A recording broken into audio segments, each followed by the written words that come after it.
Hello students, आज differential equation के इस वीडियो लेक्चर में आपका स्वागत है। आज हम इस लेक्चर में डिस्कस करेंगे linear differential equation of second order with variable coefficient part third. इससे पहले हमने part one and part two में डिस्कस किया था कि general linear differential equation of second order with variable coefficient इस तरीके से डिफाइन की जाती है: d2y/dx² plus p dy/dx plus qy equal to r, where p q r are the function of x alone. केवल x के function होंगे। तो इस तरह की इक्वेशन का हमारे पास जनरल कोई एक पर्टिकुलर डिफाइंड मेथड नहीं है। हमने पहले केस में डिस्कस किया था कि हमारे पास जो कम्प्लीमेंट्री फंक्शन है, कम्प्लीमेंट्री फंक्शन, उसका एक इंटीग्रल हमें पता हो तो हम इसको सॉल्व कर सकते हैं। उसके लिए हमने मेथड इसमें बनाया था और इसकी एक न्यूमेरिकल एग्जांपल मैंने आपको करके बताई थी, और एक या दो इसमें मैंने आपको करके बताई थी दोनों लेक्चर में। आज हम इसका सेकंड पार्ट डिस्कस करेंगे, जिसमें हम दूसरी तरीके से इसको सॉल्व करने की कोशिश करेंगे। पार्ट थर्ड में ये हमारा है removal of the first derivative. जो इसमें फर्स्ट डेरिवेटिव की टर्म है उसको रिमूव करना है, और अगर किसी भी डिफरेंशियल इक्वेशन में फर्स्ट डेरिवेटिव टर्म ना हो तो उसे हम नॉर्मल फॉर्म कहते हैं। तो ये हम इसमें कोशिश करेंगे। इसमें हमारा क्या है कि ये जैसे हमारे पास जनरल इक्वेशन है, देखिए इसे हमने 1 कहा है। इसमें हम एक सब्स्टिट्यूशन रख देते हैं y equal to U we.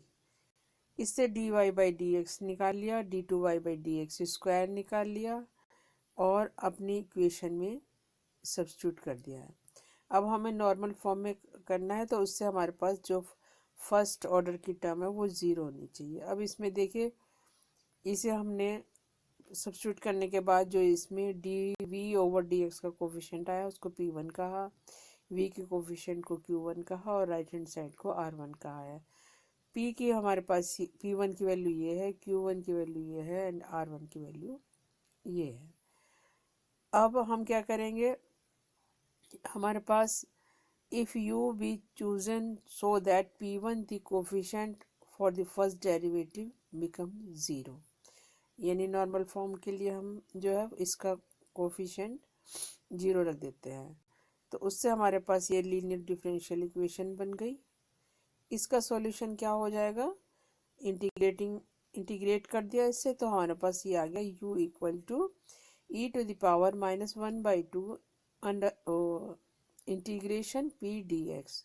इसे हम सॉल्व कर सकते हैं। du/dx क्या आ जाएगा, ये आ गया हमारे पास d2u/dx² की वैल्यू हमारे पास ये आ गई। सेकंड डेरिवेटिव हमारे पास ये आ गया, फर्स्ट ये है, सेकंड ये है। अब ये सारे जो वैल्यूज 4 और 5 जो है हम इसमें रख देते हैं, तो हमारे पास Q1 जो हमने फैक्टर लिया था, टर्म ली थी, उसकी वैल्यू हमारे पास ये आ जाती है q−1/2 dp/dx-1/4 p²। ये हमें याद रखनी चाहिए, एक तरह से फॉर्मूला हो गया। ऐसे r1 के लिए r1 जो हमारा किसके बराबर हो जाएगा, r × e⁻1/2 integration p dx, right. Then the equation हमारी जो स्टैंडर्ड इक्वेशन है सेकंड, वो हमारी किस फॉर्म में आ जाएगी, d2v/dx² plus q1y equal to r1। It is linear equation is dependent variable v में ये हमारे पास इक्वेशन है which first derivative is absent. यहाँ पर हमारा फर्स्ट डेरिवेटिव एब्सेंट हो गया है, ठीक है। तो इसे हम, ये हमारी नॉर्मल फॉर्म कहलाती है, normal form of the equation, ठीक है। It can be integrated easily if q1 is a constant और a constant divided by x²। q1 की वैल्यू हमारी या तो कांस्टेंट हो जाएगी या c/x² हो जाएगी। अगर हम q1 r1 ये याद रख लें so that the normal equation is written directly. हम उसको डायरेक्टली इक्वेशन लिख देंगे Q1R1 अगर हम ये फॉर्मूला याद कर लें। अब इस और फिर उसके बाद उसको हम इजीली सॉल्व कर सकते हैं। तो हम क्या करेंगे कि हमें ये याद, तो स्टूडेंट्स अगर हमें ये फॉर्मूले याद हैं तो हम अपनी इक्वेशन को आसानी से सॉल्व कर पाएंगे। फॉर एग्जांपल मैं एग्जांपल आपके सामने कंसीडर करती हूँ। ये हमारे पास एग्जांपल है, numerical example, solve d2y/dx² minus 4x dy/dx plus 4x² minus 1 into Y equal to 3 to the power e to the power x sin 2x x²। तो इसमें यहाँ देखिए ये इस वेरिएबल कोफिशिएंट है, सेकंड ऑर्डर है, p की वैल्यू ये है, q की वैल्यू ये है, r की वैल्यू ये है। अब इसमें हमने ऊपर के जो अभी हमने डिस्कस किया उसके हिसाब से हमने y equal to U V substitute कर दिया है अपनी इक्वेशन में। तो हमारे पास इक्वेशन क्या आ जाएगी नॉर्मल फॉर्म की d2y/dx² plus q1 v equal to r1। अब हमें q1 और r1 की वैल्यू याद होनी चाहिए। u की वैल्यू हमारे पास ऊपर से हमने ये निकाली थी, u e to the power -1/2 integration p dx, जिसकी की वैल्यू अब हमारी ये रखने p की वैल्यू रखने से u की value e to the power x² आ गई है। सिमिलरली Q1 निकाल लेंगे। Q1 का जो फॉर्मूला हमने एक तरह से बनाया है इसमें वैल्यू रख के Q1 की वैल्यू हमारी इसमें 1 आ गई है। एंड सिमिलरली R1 निकाल लिया हमने, यहाँ से R1 निकाला तो उसकी वैल्यू R1 की वैल्यू है R into E to the power 1/2 P D X. ये भी एज ए फॉर्मूला ही है और इसकी वैल्यू जब हम रखते हैं तो ये हमारे पास आ जाती है -3 sin 2x। ये अब हम जो हमारी नॉर्मल फॉर्म है उसमें हमने Q1 एंड R1 रखा तो हमारे पास ये इक्वेशन बन गई d2v/dx² plus v equal to -3 sin 3x। ये हमें पता है, हम ऑलरेडी इस तरह की इक्वेशन सॉल्व कर चुके हैं complementary function plus particular integral की तरह से। इसका कॉम्प्लीमेंट्री फंक्शन कैसे निकालते हैं, इसको ऑक्सिलरी इक्वेशन बना लिया, उससे m निकाल लेते हैं। सेकेंड ऑर्डर है तो इसमें दो कांस्टेंट आएंगे, कॉम्प्लीमेंट्री फंक्शन हमारा आ जाता है c1 cos x plus c2 sin x।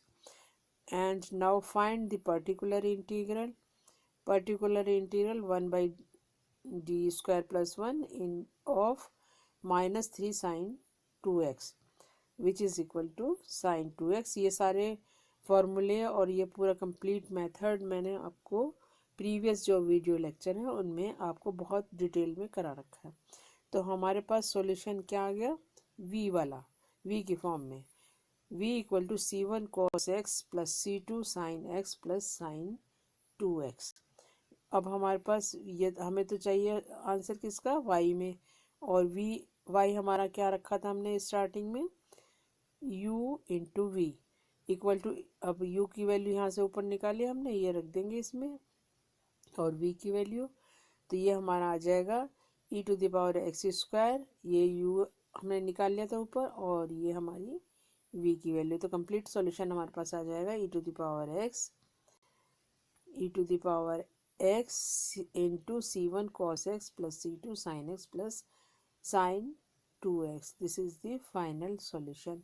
तो एक तरह से इसमें हमने क्या निकाला है कि हमें u पता होना चाहिए, u का जो हमारा फॉर्मूला है ये हमें याद होना चाहिए, ठीक है। इसके बाद हमारा ये जो q है q1, ये फॉर्मूला हमें याद होना चाहिए, एंड r1 हमें याद होना चाहिए, और जो हमारी इक्वेशन है नॉर्मल फॉर्म की ये हमें याद होनी चाहिए। इनमें वैल्यू रख देंगे तो हम इस तरह से अपनी इक्वेशन को सॉल्व कर सकते हैं।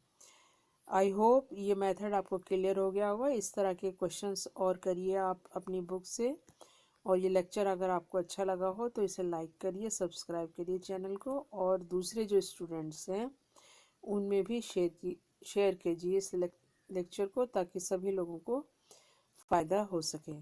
और अगर इसमें कोई डाउट है या कोई क्वेश्चन आप और अलग से सॉल्व कराना चाहते हैं तो प्लीज़ कमेंट बॉक्स में लिखिए। और रिटन नोट्स के लिए आप अपना व्हाट्सएप नंबर या ईमेल एड्रेस अगर कमेंट बॉक्स में लिखेंगे तो मैं आपको ये नोट प्रोवाइड कर दूंगी। Thank you for watching this video.